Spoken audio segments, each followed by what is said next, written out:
petites bêtes et une grande pagaille médicale. Les tiques transmettent la maladie de Lyme. C'est bien la seule certitude partagée par tous. Car la confusion règne autour de cette pathologie. Qui a la maladie? Qui ne l'a pas? Que valent les tests de dépistage? Sait-on soigner correctement un Lyme? Le doute s'est immiscé depuis plus de 10 ans et les associations de malades se rebellent contre la médecine conventionnelle.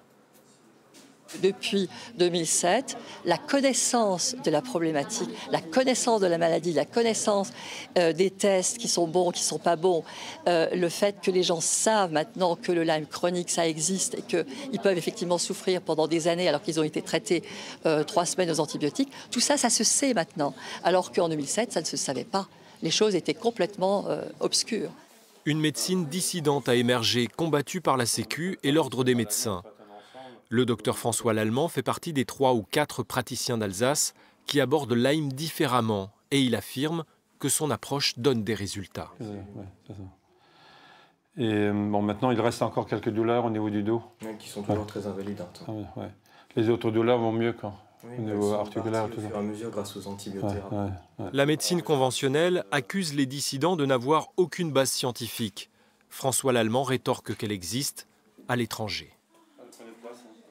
Depuis 10 ans, la majorité des travaux nous donnent raison sur le plan américain. En France, il n'y a aucun travail de recherche. Il y a juste les vétérinaires qui travaillent là-dessus. Et eux, ils ont déjà trouvé 25 co-infections à l'heure actuelle. Enfin, l'année dernière, maintenant ils en ont peut-être trouvé un peu plus. Les Américains étaient l'année dernière à 30 vecteurs transhyperlytiques. Alors ça se complique les choses. Donc on ne traite pas seulement le Lyme, il faut traiter d'autres bactéries, d'autres virus.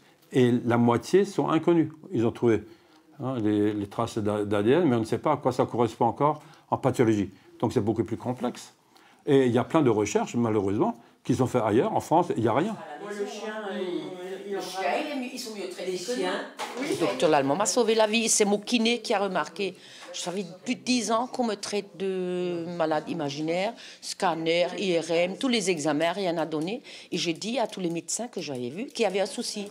Beaucoup de personnes souffrent de ce qu'elles considèrent comme une maladie de Lyme mal soignée.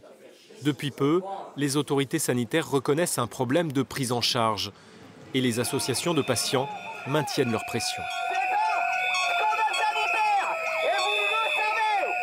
On attend des moyens financiers, des moyens humains pour la formation et la recherche sur tous les tableaux, les tests sérologiques, le devenir des malades, les protocoles d'antibiotiques, qu'est-ce qui marche pas. On n'a pas assez de données. Un nouveau protocole de soins devait voir le jour cet été. Il tentait de trouver un compromis entre la médecine conventionnelle et la dissidence. Protocole refusé, l'affrontement autour de la maladie de Lyme peut continuer. Et invité de ce journal, professeur Yves Hansmann, bonsoir. Merci d'être là. Vous êtes responsable du service des maladies infectieuses et tropicales aux hôpitaux universitaires de Strasbourg. Vous êtes là parce que demain sort votre ouvrage « La maladie de Lyme, au-delà de la polémique, mieux comprendre pour mieux soigner ». C'est évidemment un sujet très polémique. Je vous ai vu réagir pendant la diffusion de ce sujet. Qu'est-ce qu'on peut dire et pourquoi tout d'abord avoir voulu écrire ce livre ? Donc le livre, effectivement, j'ai voulu l'écrire parce que ça permet, l'idée c'est de pouvoir donner des informations aux gens qui sont en quête d'informations sur cette maladie, parce que c'est vrai que c'est un sujet qui est très polémique et on se rend compte qu'on a vraiment besoin de donner des informations pour que les gens puissent se baser sur des éléments assez précis. Alors dans mon livre, je vais donner des informations qui sont des informations issues de la médecine, on va dire un petit peu conventionnelle, voilà, qui se basent sur des études scientifiques. Donc l'idée c'est de donner un petit peu un état des lieux des connaissances sur la maladie de Lyme. L'idée c'est pas de rentrer dans la polémique, parce que c'est vrai que cette polémique elle est un petit peu difficile parfois pour certains à comprendre et je pense qu'elle rend les choses un peu confuses. Et l'idée que de l'écriture du livre, c'est aussi un petit peu notre expérience, parce que c'est ce qu'on constate un petit peu au quotidien à travers les patients qu'on voit et qu'on voit de plus en plus inquiets, ne comprenant pas la polémique et angoissés. Et je pense que moins on comprend les choses et plus ça fait peur. Donc l'idée, c'est essayer de donner des éléments qui permettent de rassurer. Alors justement, des patients, ils sont malheureusement nombreux, des milliers, sans doute ce soir à nous regarder, des patients qui souffrent de cette maladie de Lyme.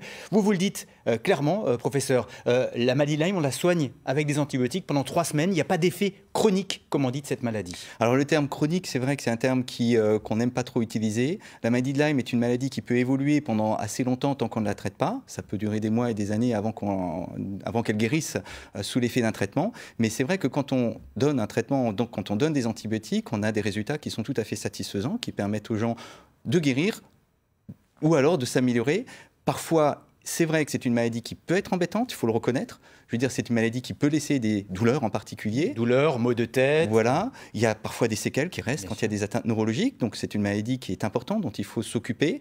Mais en même temps, c'est une maladie pour laquelle on a de quoi traiter, soigner et dans la plupart des cas guérir. Alors justement, vous dites soigner, guérir.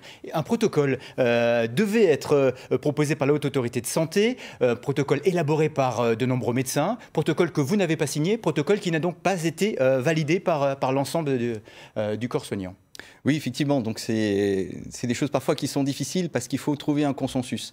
Et vous l'avez dit, il y a beaucoup de polémiques. Et puis quand on voit ce que disent les uns et les autres, c'est vrai que c'est difficile de se mettre d'accord, simplement parce qu'effectivement, il y a, disons, un positionnement de la médecine qui essaye de se baser sur les études médicales qui permettent, disons, de valider, par exemple, des traitements ou des tests. Et puis il y a une attitude qui consiste, disons, un peu plus à ne pas forcément se baser sur ces études, à proposer des tests dont certains ne sont d'ailleurs pas très fiables, il faut le dire. On sait très bien qu'il y a beaucoup de gens qui vont faire des tests en Allemagne, par exemple. Aux États-Unis, par exemple. Aux États-Unis. Oui. Et les tests qui sont utilisés en Allemagne, il y en a certains qui ont fait l'objet d'évaluations et qui ont montré clairement qu'ils n'étaient pas valables, qu'ils n'étaient pas fiables. Et donc, c'est vrai qu'on essaye aussi un petit peu de donner cette information pour que chacun puisse s'y retrouver. Merci, professeur, d'avoir été notre invité ce soir. Donc, la maladie de Lyme, au-delà de la polémique, qui sortira demain, c'est aux éditions Solar. Santé